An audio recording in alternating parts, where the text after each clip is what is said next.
Yes, hello.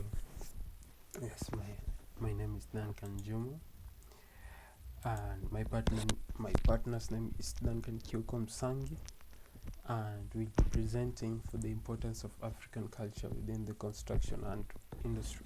So our group is Group 8, and this is our presentation. So, on the importance of the African culture within the construction and industry, maybe you could go on to the first slide. So, one of the importance is that African culture provides an approach towards construction sustainability. How is this? So, as you can see, just right to my presentation, my PPT, we have an African all designed home. So, it's basically a mud hut. So, an African mud hut, this represents more than just architectural structures. They embody an harmonious relationship, this between humans and the natures. These traditional dwellings are often made from locally sourced materials like mud, thatch, and wood, reflecting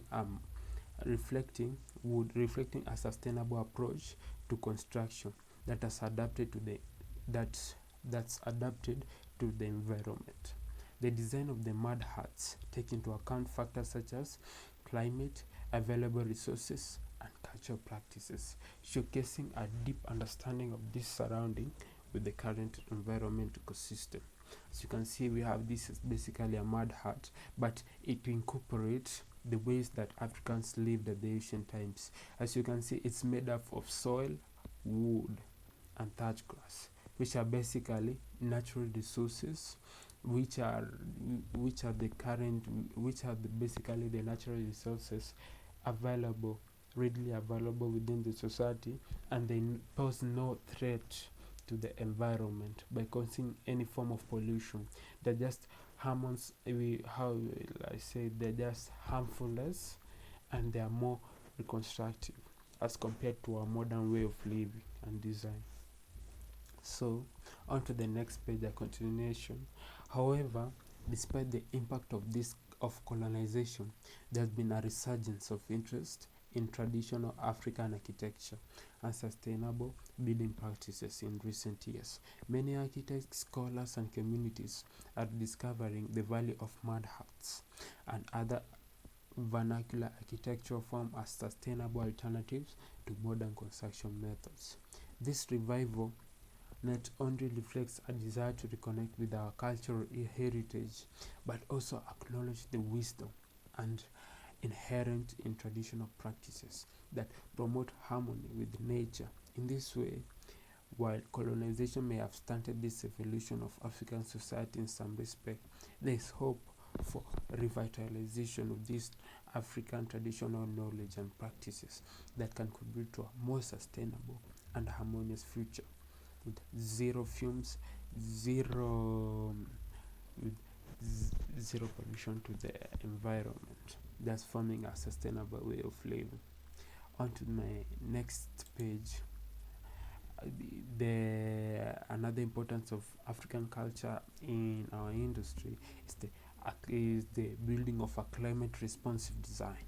How is this? So, in ancient times, in the traditional African buildings, are often designed to respond to local climatic conditions. Maybe in hot arid regions, we use thick walls, small windows, and courtyards, which new and courtyards which are used to minimize the heat during the day and maximize the cooling during the night. In humid regions, the buildings may seem to be elevated on stilts with large overhanging roofs that promoted ventilation and protect against the rain. As example, we have this is a Yunak is a old traditional building, an African building in Sahel near Morocco, in which Sahel region, in which you can see it's a climate responsive design which responded directly to the current climate and the conditions. As you can see, that area is a dry area, so it needed to respond to the climate arid conditions. So example is this Sahel region's buildings often have thick walls made of earth that provide a thermomass absorbing heat during the day and releasing it slowly at the night. This helps reduce and regulate indoor temperatures and keep the building cool. On to the next slide, we have the cultural preservation, our cultural preservatives. So in the African architecture is rich in cultural and symbolism and meaning.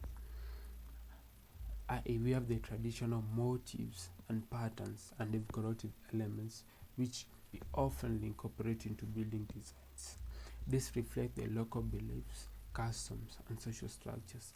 This element can be preserved, reinterpreted in modern construction just to maintain a cultural continuity and identity. Example of this, we have the intricate geometric patterns that are found in walls in some of North African buildings that are often inspired this by the Islamic art and calligraphy, while the colorful murals found in South African villages, they reflect the local cultural traditions. An example of this is this building.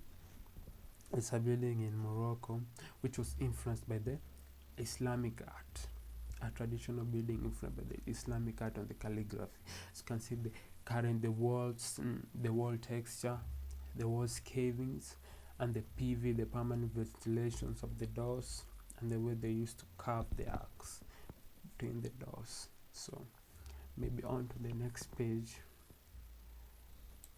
So another thing we have is community involvement within the construction industry. In many African cultures, building is a communal activity, with members of the community working together to construct houses and other structures. This tradition of community involvement can be adapted to the modern construction projects just to promote local ownership, create jobs, and ensure that projects are aligned with community needs. This is the basic and the most important part of our African culture. It's ensure that the projects just aligns with what our community currently needs. That need to be incorporated in most government resources and government planning and government policies. Yeah, an example is that in some rural areas, you may find that communities work together to build schools or health clinics using local materials and traditional building techniques. This not only reduces the construction cost but also strengthens the community bonds and promotes the local skills development. Yeah, this is much about the community environment. As the saying goes, it's much perfect, it's as pleased itself. Thus speaking that community involvement is much encouraged within the construction industry. Thus it's proved to be as something of worth in the current industry and job market. So the other thing that the importance of the African culture, we call it the aesthetic inspiration. So the diversity of African art, craft, and design can serve as a rich source of inspiration for contemporary architectural aesthetics, incorporating elements such as vibrant colors, bold patterns, and natural textures. This can create unique and visually appealing buildings that reflect the cultural richness of Africa. For example, on to our right, we have this architectural designed by an architect of Gando. I think, Gando, South Africa, in which it's a school in Gando in which it reflected the African diversity, the African culture, designed by the common African, but reflecting the African diversity, reflecting the regional diversity of the diversity of the culture within the region, the richness of that culture.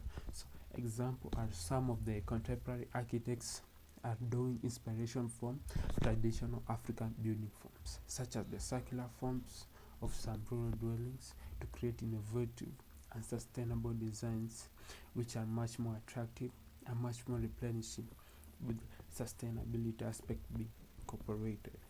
Yeah, I think that will be all from me. Yeah, thank you. It has been good, great. Thank you. Yes, thank you.